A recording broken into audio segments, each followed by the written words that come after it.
Hey everyone, Utkarsh from Spirit Games here. In this video, we are continuing talking about some of the comments of 2025 that you left on my videos that affected me in some way. If you haven't seen part 1 of the video, there's a link down below. Let's continue reviewing some of your comments. Okay, now moving on to the videos that are all about levels and proficiency. In my discussion on adding level to proficiency, Kevin Griffith highlights something that I've run into as well, an issue when trying to showcase a high-level threat. Quote, "The other serious problem with proficiency level scaling, if you're not powerful enough to fight a monster, you are not powerful enough to meaningfully interact with that monster in any capacity. You can't bluff it, you can't sneak past it, you can't negotiate with it. None of your spells have any effect on it whatsoever. If you have to roll dice, you will fail." And this I found personally to be a major challenge when it comes to running sandboxes. Because if there's a high-level threat that I want to showcase, then I want to be able to have my player characters be far enough away that they could actually hide from it and look at it and examine it. But trying to do recall knowledge on something that's 10 levels higher than you is not going to work out. And without having any homebrewed rules like I put into place where I said that perception modifier of the creature decreases by -5 after every 30 feet, so you can look at it from 120 feet and you'll be fine. Without adding that kind of a house rule, the creature would have spotted them and potentially come after them, and then that would have been a team wipe. So that is a real issue that I've run into with this specific system. In the high-level skill lockout video, comments brought up what players can do on player side of things, specifically follow the expert and untrained improvisation. Hemlock's Bane once again comes in with interesting mental models of how to do social interactions better. Quote, "If we really want to break a social interaction down to mechanical parts, I think a great way to think about it is a chemical reaction. We have the social context, which encourages certain traits and discourages others, and the social action, which inhabits certain traits and pushes away others. When the two are correctly combined, there's a healthy moment of socialization." That is a great imagery to build a subsystem out of. All right, now when we come to sandboxing challenges, Fair Family recommends combining the different techniques and also when using regional mapping to incentivize or disincentivize players from not exploring too far, a la Kingmaker. So they describe how Kingmaker does it by using mechanics to keep players from going to regions that would be too high of a level for them. Timothy Edwards mentioned something that I want to do with exploration. It actually harkens back to the previous issue that I had mentioned with high-level threats. Quote, "I'd also look at alternative challenges, like a hex that has, say, an orc warband that's too dangerous to fight at low levels, but has a level-appropriate runaway or hide challenge instead."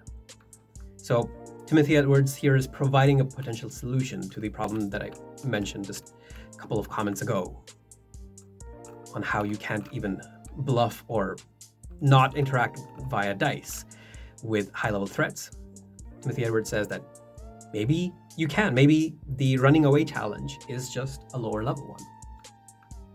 All right, on the topic of the DC Treadmill, where it feels like the higher your bonuses get, the DCs get accordingly higher. Waters Lethy writes, quote, "It really helps create internal world consistency if you both use simple DCs effectively and remember the DCs you set based on levels. After GMing for a while, having a sense for things like, yeah, that's a problem I would expect a level 3 party to come across has been invaluable," end quote. And so, yes, building that intuition does lead to a nice sense of realism in terms of what level a challenge is in the world. But a related point from Agent Blah, talks about how difficult it is for a new GM to build this intuition, but how it is easier in Proficiency without level. Quote, "As someone who played Proficiency without level before, one more thing I really enjoy about it is that common level-based DCs don't change. I've always found that gradually changing numbers around makes it so that it's harder to get an intuition for whether or not a roll is good. That intuition is much easier to get when the numbers stay largely the same, which means the DCs are much easier to tell apart, end quote.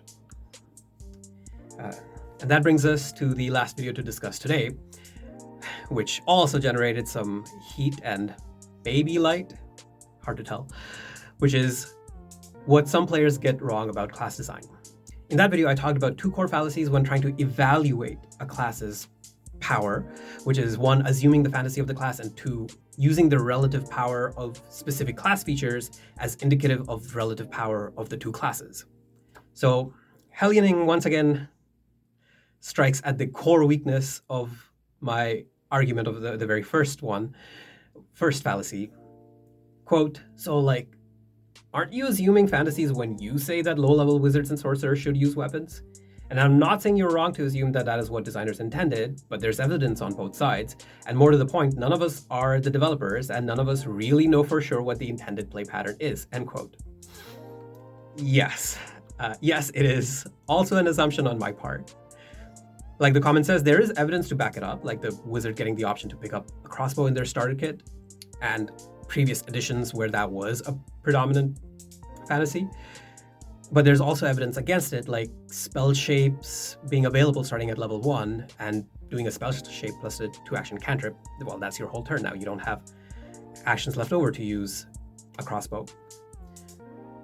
From my personal experience, I found the game to feel more satisfying when I carried a ranged weapon around, even if I had spell shape feats. And the point that I was trying to make was about the play experience being better when you are aligned to the fantasy. And so that is where I was, extrapolating backwards. I agree that is still an assumption on my part. But the main nerve that I seem to have touched in this video is that a lot of players felt that I was telling them that they were playing the game wrong. And I think that's a fair criticism of my communication skills in that video. The more nuanced way to articulate my point would have been if I had said, in every class-based system, mechanics are designed to fit in with certain play fantasies that the designer uses as a baseline to create the class. Therefore, trying to understand the intended play fantasy from the designer side and playing along those patterns is likely to give you the most intended and likely the most mechanically satisfying experience. I don't see it in terms of right and wrong or good or bad value judgments. There are people whose play fantasies are so strong that it doesn't matter to them what mechanical experience they are having. The point that I wanted to make was, if you are not having a good mechanical experience, try reevaluating what fantasy you think the class has. So, comment from Dan Talks Games says, quote, I also think it's funny and telling a lot of people are assuming you're saying if their expectations don't align with the designers, they're in the wrong. Maybe you could do more to emphasize that. I definitely could have. But I get the point, isn't that players and their feedback is infallibly wrong or their opinion isn't valid. At the same time, it's true they're not even attempting to understand what's being done, why it's being done here, or working within that framework. End quote. And that is essentially my request to the community, is to try and understand what the designers are trying to do instead of just assuming.